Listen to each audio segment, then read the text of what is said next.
Aujourd'hui, je veux que nous parlions de ce moment amer où tu remarques que la personne que tu aimes s'éloigne peu à peu ou disparaît complètement de ta vie. C'est quelque chose qu'on m'a beaucoup demandé par message.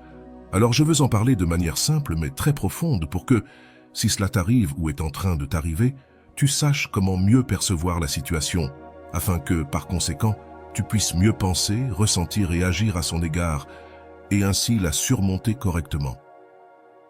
Lorsque nous ressentons une connexion profonde avec quelqu'un et que nous déposons beaucoup d'espoir dans cette connexion, nous nous permettons d'être vulnérables et permettons à quelqu'un d'entrer dans notre vie et dans notre cœur. Et c'est un grand pas pour n'importe qui. Alors, lorsque ces personnes disparaissent soudainement et laissent nos vies sans aucune explication, l'illusion se dissipe et cela fait mal au plus profond de nous. Cela peut provoquer de grandes blessures et nous laisser très confus. Avant de continuer, veuillez vérifier votre abonnement à cette chaîne. Cette vidéo a été réalisée avec soin et mérite votre attention. Si vous l'appréciez, activez la cloche de notification pour ne manquer aucune autre vidéo. Lorsque l'on remarque que quelqu'un qu'on aime s'éloigne de notre vie, il est presque inévitable d'éprouver des sentiments très amers. Tu te sens impuissant. Tu es envahi par l'insécurité et tu n'as aucune idée de ce qu'il faut faire à partir de là. Tout semblait aller très bien, tout coulait. Tu avais des projets, des illusions et des attentes, mais maintenant quelque chose va mal. Peut-être qu'il ne t'envoie plus de messages aussi souvent. Peut-être qu'il ne propose plus de plans et trouve toujours des excuses pour ne pas te voir. Peut-être qu'il ne semble plus aussi enthousiaste avec toi ou avec la relation, ou peut-être que ce n'est même pas quelque chose que tu peux identifier. C'est juste une sensation dans le bas-ventre qui te fait te demander ce qui se passe. La réalité, c'est qu'une fois qu'on se connecte à quelqu'un, il n'est pas facile de l'oublier tout simplement. Lorsque les personnes qu'on aime se retirent ou disparaissent de nos vies sans aucune explication, cela peut être vécu comme un choc. Cela nous remplit de doutes, affecte notre estime de soi et nous fait nous poser des questions. Que se passe-t-il?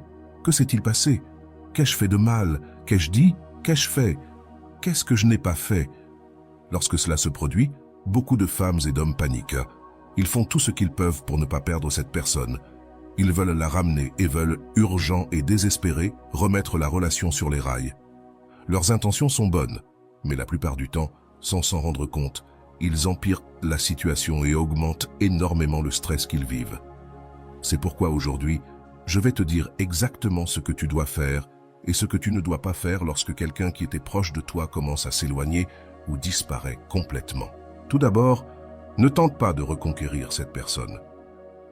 Lorsque quelqu'un se retire ou s'éloigne, beaucoup de personnes réagissent en tentant de reconquérir cette personne de manière désespérée. Le problème, c'est qu'elles semblent très dépendantes et font des choses forcées avec une attente énorme que l'autre réagisse. Une attente qui se réalise presque jamais. Et la vérité, c'est que cela génère beaucoup de frustration. Si tu as déjà essayé de parler à cette personne et qu'il ne dit rien, ou si tu as demandé des explications et qu'il ne t'en a pas donné, alors laisse les choses se faire et laisse cette personne montrer ses véritables intentions avec le temps. Mais en attendant, ne le poursuis pas et ne le supplie pas. Arrête de regarder ses réseaux sociaux, arrête de poser des questions à son sujet par des amis communs, n'écris plus de longs messages, ne lui dédie plus de chansons. Ne cherche pas à le retrouver et encore moins à revenir avec lui. Prends soin de ton énergie et de ta paix mentale.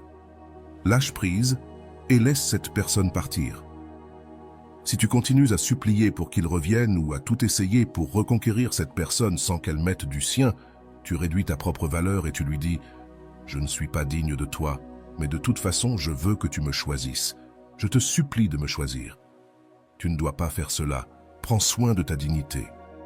Évite de devenir intolérant pour qu'il te donne des réponses ou des explications. Ne lui envoie pas des messages où tu te mets toute la faute et promets que tu feras tout ce qu'il dira ou voudra. Ne lui envoie plus de messages vocaux sous l'effet de l'alcool et prends soin à tout prix de ne pas lui donner le plaisir de te rejeter à nouveau. Ne le cherche pas en espérant qu'il change d'avis. Il a déjà clairement exprimé ce qu'il ressent. Son silence signifie qu'il n'est pas intéressé par toi. Cela signifie qu'il ne te place pas comme une priorité. Donc, ne lui écris pas ou si tu en as besoin, écris-lui simplement pour dire au revoir et clore ce cycle. Déjà, laisse-le partir avec le temps si tu as fait les choses correctement. Cette personne, un jour, voudra revenir te voir, mais avec tout le plaisir et sous ton pouvoir. Tu pourras la renvoyer directement. C'est une grosse erreur de s'accrocher à quelqu'un qui s'éloigne et de vouloir l'étouffer d'amour pour qu'il ne parte pas ou pour essayer de le récupérer. Cette personne s'éloigne. Ne lui fais pas d'exigence, car c'est ce qu'elle veut faire, même si ça ne te plaît pas. Alors, ne lui implore pas de parler avec toi. Ne lui fais pas d'exigence, ne la menace pas et ne lui mets pas d'ultimatum. Je sais que l'une des émotions que tu vas ressentir quand cette personne partira, c'est la colère. Mais cette colère mal gérée est très toxique et détruit tout ce qu'elle touche. Et je sais que peut-être tu vas avoir une blessure et tu vas te sentir abandonné sans comprendre pourquoi, mais tu dois garder à l'esprit que ce qui se passe est relatif au processus de la vie et à l'immaturité de l'autre personne, et que ça n'a que peu de rapport avec toi. C'est une erreur courante de penser que tu es le problème. Tu pourrais penser que tu n'étais pas assez beau ou belle pour cette personne, ou pas assez charismatique ou drôle, ou pas assez admirable. Tu pourrais imaginer 1000 choses, mais à la fin, peu importe pourquoi cette personne a décidé de partir. Ce qui compte, c'est que tu acceptes qu'elle soit partie. Arrête de mettre de l'énergie mentale et physique à découvrir ce qu'elle pense, à savoir comment elle se sent, en te demandant ce que tu as mal fait, ou en voulant savoir si elle a perdu l'intérêt pour toi. Consacre ce temps à faire n'importe quoi d'autre. Tu as mieux à faire de ton temps que de t'inquiéter. Alors, évite de t'énerver et évite de te victimiser. Écoute tes émotions et prends-en soin, mais ne te noie pas dedans et ne laisse pas tes émotions te contrôler. Rappelle-toi qu'aucune émotion n'est négative. Toutes sont utiles. Tes émotions ne sont pas là pour te faire souffrir. Elles sont là pour t'indiquer quelque chose que tu dois travailler. Si quelque chose te fait mal, c'est parce que tu dois guérir une blessure ou développer une plus grande intelligence émotionnelle et beaucoup plus d'amour propre pour traverser ce genre de situation. Quand tu fais ça, quelque chose peut te faire mal, mais tu ne le souffres plus, parce que tu ne le portes plus. Tu apprends à lâcher prise, à pardonner et à laisser partir. Tu apprends à ramasser tes morceaux et à te reconstruire en une version bien meilleure de toi-même, une version plus sage, plus forte, plus intelligente et bien meilleure. Sortir de la vie de quelqu'un sans en parler, ce n'est simplement pas bien. Nous méritons tous une communication claire et directe pour pouvoir avoir la paix mentale et nous remettre de la situation. Cependant, tout le monde n'a pas la maturité, l'empathie ou la capacité de le faire. C'est pourquoi la vie nous sauve de certaines personnes et fait en sorte que les choses se terminent, parfois même avant ce que nous pensions. Quand quelqu'un s'éloigne ou disparaît sans explication, cela nous montre que cette personne n'avait ni l'intérêt ni la maturité nécessaire pour maintenir une relation, et encore moins pour la terminer de la bonne manière. La meilleure chose que tu puisses faire à partir de ce moment-là, c'est de te concentrer sur toi-même et de te rappeler que tu as un monde plus vaste que cette personne. Consacre-toi à tes loisirs, à ton travail, à l'exercice, vois tes amis, mange bien, chante, sors quelque part, habille-toi bien et amuse-toi. Cette personne a fait partie d'une étape de ta vie, mais cette étape est terminée. Alors, ferme ce cycle et laisse cette personne partir. Accueille ta nouvelle étape et connecte-toi à de nouvelles émotions. Deviens une personne plus intéressante et cela t'aidera à rencontrer de meilleures personnes aussi. Ne suis pas le chemin du drame car il n'y a rien de sexy ni d'intéressant chez une personne qui est désespérée et dépendante de quelqu'un. Il n'y a rien de plus sexy qu'une personne qui peut être heureuse par elle-même et n'a besoin de personne pour se sentir bien dans sa peau. Si cette personne est partie sans donner d'explication ou de manière peu élégante, cela signifie que ce n'est pas la personne qu'il te faut, et comprendre cela t'aidera à ne pas trop analyser ni paniquer. Concentre-toi sur la construction de ta vie et la conquête de ton monde. Répète-toi constamment « Je vais bien, quoi qu'il arrive, je vais bien ». Concentre-toi sur la construction de ta vie et la conquête de ton monde. Profite de ce temps et de cet espace pour te reconnecter avec toi-même. Reconnais le cadeau que la vie t'offre en retirant de ton chemin quelqu'un qui bloquait ce chemin. Maintenant, tu es libre pour que les bonnes choses et les bonnes personnes arrivent dans ta vie. Dépoussière ton agenda, observe les projets, les objectifs et les amitiés que tu avais mis de côté pour te concentrer sur cette relation et maintenant, prends conscience que tu as le temps que tu demandais pour réaliser ces objectifs et rencontrer de nouvelles personnes. Tu vas trouver de nombreux stimulus positifs en le faisant et tu te sentiras alivié parce que, comme je te l'ai déjà dit, une pensée occupée ne manque personne.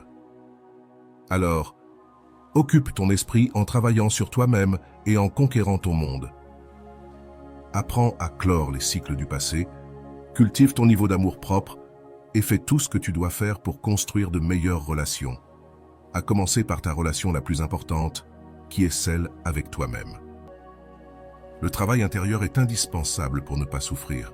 Il est indispensable pour ne pas souffrir quand quelqu'un s'éloigne de ta vie et pour augmenter tes chances de vivre un amour beau si cette personne qui est partie finit par revenir en s'excusant. Tu réfléchiras à tes options avant de l'accepter à bras ouverts.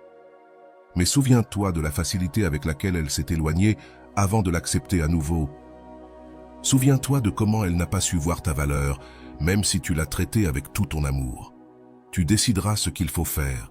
Si elle revient, peut-être qu'elle s'expliquera, tu comprendras et tu pourras pardonner. Et vous pourrez continuer. Mais la probabilité est grande que cette personne ne revienne pas, ou que tu ne puisses pas la pardonner, et que vous ne puissiez pas continuer.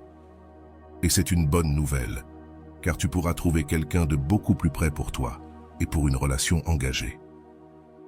Lorsque quelqu'un te trompe ou te déçoit, la meilleure chose que tu puisses faire est de le laisser partir, car ainsi, tu élimines ce qui n'est pas fait pour toi et tu t'ouvres à la possibilité de rencontrer la personne qui est vraiment la bonne pour toi. Et, une fois qu'elle te trouve, elle ne voudra pas s'éloigner de ton côté. Alors, remercie cette personne d'être partie. Je sais que ce n'est pas agréable et que ça fait mal, mais tu dois voir la beauté collatérale. Cette personne est partie parce qu'elle n'était pas prête pour plus. Elle ne t'aurait pas donné ce que tu mérites, ni ce dont tu rêvais. Ainsi, même si sa manière de partir n'était pas la bonne, sois reconnaissante qu'elle soit partie, car cela a dégagé le chemin pour de nouvelles opportunités et de nouvelles personnes qui te donneront tout le meilleur d'elles-mêmes. Lorsque quelqu'un disparaît ou cesse de te répondre, tu dois comprendre que cela ne dépend pas de toi. Tu dois te dire que tu as bien agi, que tu as aimé et que tu as tout donné. Tout cela, c'est te donner ce que cette personne a refusé de te donner, ta propre clôture. Personne ne veut être assis face à un autre être humain pour lui dire qu'il ne l'aime pas autant ou qu'il souhaite garder ses options ouvertes ou qu'il n'a plus le même intérêt pour la relation. Ces personnes, tristement, pensent qu'en s'éloignant sans rien dire, elles vont éviter à l'autre personne de souffrir ou d'avoir un moment désagréable. Elles savent que l'autre personne veut et mérite une conclusion, mais elles préfèrent partir sans la donner. Elles croient qu'en ne répondant pas ou en cessant de chercher l'autre, cette personne comprendra gentiment le message, mais non, ce n'est pas comme ça. Ce n'est ni agréable, ni gentil, ni compatissant, ni juste. Se connecter profondément avec quelqu'un pour que, ensuite, cette personne parte et nous laisse dans l'incertitude, c'est difficile. Je sais à quel point c'est difficile pour toi en ce moment, et je sais à quel point ça peut être difficile de vouloir quelqu'un profondément et de recevoir en retour désespoir, frustration, confusion et beaucoup de douleur. C'est très inconfortable, et lorsque l'on ne nous explique pas pourquoi quelque chose doit se terminer, on peut en venir à douter de soi-même et à s'enfoncer dans nos propres insécurités. C'est pourquoi un abandon ou un fantôme peut peser autant sur le cœur d'un être humain. Et ce qui est le plus cruel dans l'abandon ou le fantôme, c'est que nous devons inventer les raisons pour lesquelles cela a pris fin. Tu dois imaginer pourquoi cette relation ne peut pas continuer et tu dois l'inventer parce que cette personne ne te l'a pas expliqué. Tu dois t'offrir toi-même la conclusion, tu dois écrire toi-même cette fin. Et malheureusement, en tant qu'êtres humains, nous avons tendance à nous raconter une histoire négative. Nos insécurités les plus profondes remontent à la surface et nous réfléchissons à ce que nous aurions pu faire différemment ou à tout ce que nous pensons avoir mal fait, ce que nous sommes, ce que nous avons dit ou ce que nous avons. Je sais combien il est difficile de penser qu'on est peut-être difficile à aimer, et je sais ce que c'est que de se demander pourquoi quelqu'un n'a tout simplement pas pu t'aimer ou te respecter suffisamment pour être honnête avec toi. Je sais à quel point il est difficile de se demander si tu étais si peu de choses pour qu'on te traite comme quelqu'un de jetable. Ce genre d'expérience peut te faire perdre l'envie de réessayer, te faire perdre l'espoir de ce que tu mérites. et te faire cesser de croire en l'amour et en ce que tu es capable de t'offrir à toi-même et à un autre être humain. Mais je veux te rappeler que tu n'as pas à te demander si tu es digne d'être une personne aimée, choisie ou respectée. Tu es bien, tu es bon. Ton amour est bon, tu es une personne gentille, tu es une personne honnête. Et je sais qu'à l'heure actuelle, dans cette génération et à cette époque moderne, cela peut sembler sans valeur ou obsolète. Mais, s'il te plaît, ne laisse pas cela te convaincre que tu n'as rien de beau à offrir aux autres. Des gens comme toi existent dans ce monde, des gens comme toi sont là dehors, et tu vas rencontrer ces gens qui veulent exactement ce que toi. Ne ferme pas ton cœur à la beauté de la vie et de l'amour, juste parce que tu as ressenti de la douleur. Même dans les jours les plus sombres, souviens-toi que l'incapacité de quelqu'un à te valoriser, t'aimer et te choisir ne signifie pas que tu ne mérites pas d'être valorisé, aimé ou choisi. L'incapacité de quelqu'un à te respecter ne signifie pas que tu ne mérites pas du respect, et l'incapacité de quelqu'un à être honnête avec toi ne signifie pas que tu ne mérites pas de l'honnêteté. L'incapacité de cette personne à sortir de ta vie avec affection ne signifie pas que tu ne mérites pas que cela se produise. Ce n'est pas à propos de toi, c'est à propos de lui ou d'elle. Avec le temps, tu te rendras compte et tu verras que parfois, ne pas obtenir ce que tu veux est un coup de chance. C'est quelque chose de positif. La vie filtre ce qui n'est pas bon pour toi. Il est temps pour toi de te donner la fermeture que tu désires, tant avec cette personne. Peut-être ne peux-tu pas changer ce qui s'est passé, mais tu peux contrôler ce que tu apprends de ce qui s'est passé. Tu peux te rappeler que tu mérites des personnes aimables, respectueuses et gentilles pour ton cœur. Tu mérites de rencontrer des gens honnêtes, qui savent ce qu'ils veulent. Tu mérites ce genre d'amour, ce genre d'amitié, ce genre de connexion. Tu mérites quelqu'un qui peut te donner tout cela et jamais moins. À tous ceux qui m'écoutent, je veux être très clair. Disparaître et ne pas répondre est un signe de lâcheté. S'il vous plaît, ne le faites pas, car cela peut causer des blessures que beaucoup d'entre nous luttent pour guérir. Et à ceux qui ont déjà été fantasmés, je vous rappelle que, aussi douloureux que cela soit, cela a aussi une certaine beauté collatérale, car c'est une manière que la vie utilise pour nous éloigner du mauvais chemin. C'est une manière de nous faire descendre d'un train auquel nous ne nous rendions peut-être pas compte que nous n'aurions jamais dû monter. Le désintérêt se remarque davantage. Souviens-toi que l'intérêt se remarque, mais le désintérêt se remarque encore plus. Donc, si cette personne ne t'a soudainement plus cherché ni répondu, ce sont ses réponses. C'est là que cette personne te laisse voir ses vraies cartes. Se faire fantasmer fait mal, mais c'est quelque chose pour lequel nous devons être reconnaissants à moyen et long terme. Cela sert à filtrer les gens de nos vies, et c'est vraiment cela. C'est un comportement de bas niveau qui nous enseigne de manière très dure que la personne avec qui nous étions ne pourra jamais répondre à nos attentes, car elle n'a pas travaillé profondément sur elle-même. Et c'est pourquoi elle adopte de tels comportements immatures. La chose la plus importante à faire est de ne pas laisser cette déconnexion avec cette personne te définir ou définir ta perception des relations amoureuses. Cela signifie simplement que ce n'était pas ta bonne personne. Alors, donne-toi la fermeture dont tu as tant besoin. Tu ne peux pas changer ce qui s'est passé, et tu ne peux pas changer cette personne, ni la manière dont elle a quitté ta vie. Mais tu peux contrôler ce que tu apprends de ce qui se passe. Tu peux te rappeler que tu ne mérites pas, encore une fois, quelqu'un qui est à moitié présent ou incertain. Tu peux te rappeler que tu mérites des personnes dans ta vie qui prennent soin de ton cœur.